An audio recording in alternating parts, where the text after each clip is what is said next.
Why is pop music, and especially jazz, so often harder to count than most traditional music? What is it about rhythm that so often confuses students? And in addition, what is the difference between straight rhythm and swing rhythm? Let's start off with 4/4 time, which is also called common time. This time signature is the most common time signature in music and has been for centuries. A whole note gets every number and every and in the measure. Dividing the measure up into 8 parts is called subdivision, and it is very useful when learning to track time. Each half note gets 2 numbers and 2 ands. Each quarter note gets 1 number and 1 and. And finally, each eighth note gets either a number or an and. The thing that makes this system so difficult is syncopation. I'm going to define syncopation as any place where we play an and, but we don't play a number. This causes the deliberate disruption of the regular expected pattern of strong and weak beats in a musical meter. Syncopation is notated with rests and with ties. So let's start off with an example that has only one tie.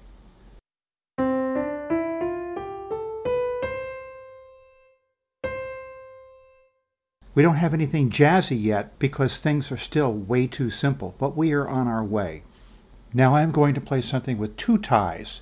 The rhythmical complexity is starting to increase.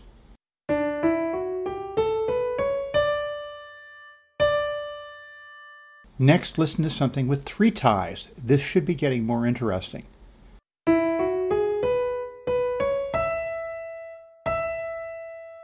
Here is something with 4 ties.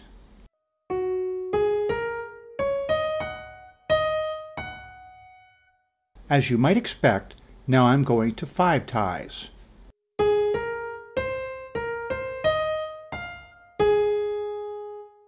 And finally, I'm finishing up with 5 ties plus a rest at the beginning of the first measure, which will give us 6 skips or delays.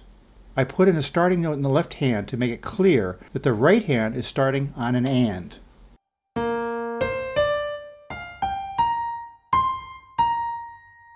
Obviously, the syncopation is increasing. In general, the more skips or delays you hear, the more jazzy the effect will be. So now you have a good idea of what syncopation is and how important it is in jazz. It is also important to know that syncopation is not limited to jazz or pop, but it is especially common in those genres. With that, we could stop right here. We have more or less completed the subject. Now it's time for the rabbit hole. It turns out that everything I have just shown you can be converted to swing time, and I am about to show you an easy way to do this. I'm going to repeat each example from the first part of this video, but I'm going to swing each one. What I did earlier is called straight time. Now we make swing time by making the time limp. We make the numbers twice as long as the ands, and we change the pronunciation of each and to So when you count, you will change 1 and 2 and 3 and 4 and 2, a 1, a 2, a 3, a 4, a 1. Here is an example that has only 1 tie.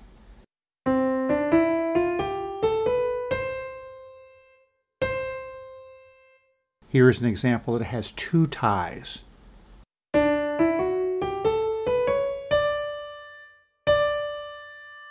Here is an example that has 3 ties.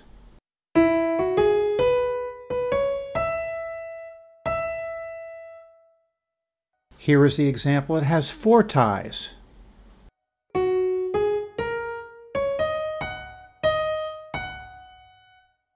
Here is the example that has 5 ties.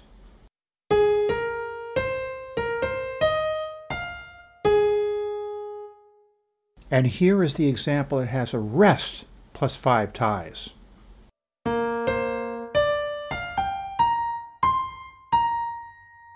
Finally, here is the introduction to In the Mood, one of the most famous swing tunes ever written.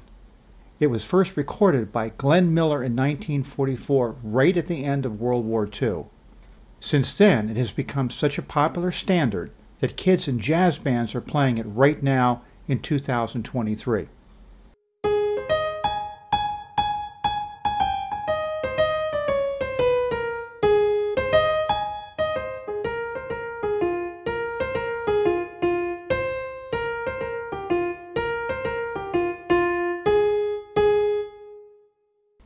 Please don't forget to subscribe to my channel. Leave me comments about anything you like, comments about anything you'd like to see in the future, and remember that I consider all suggestions.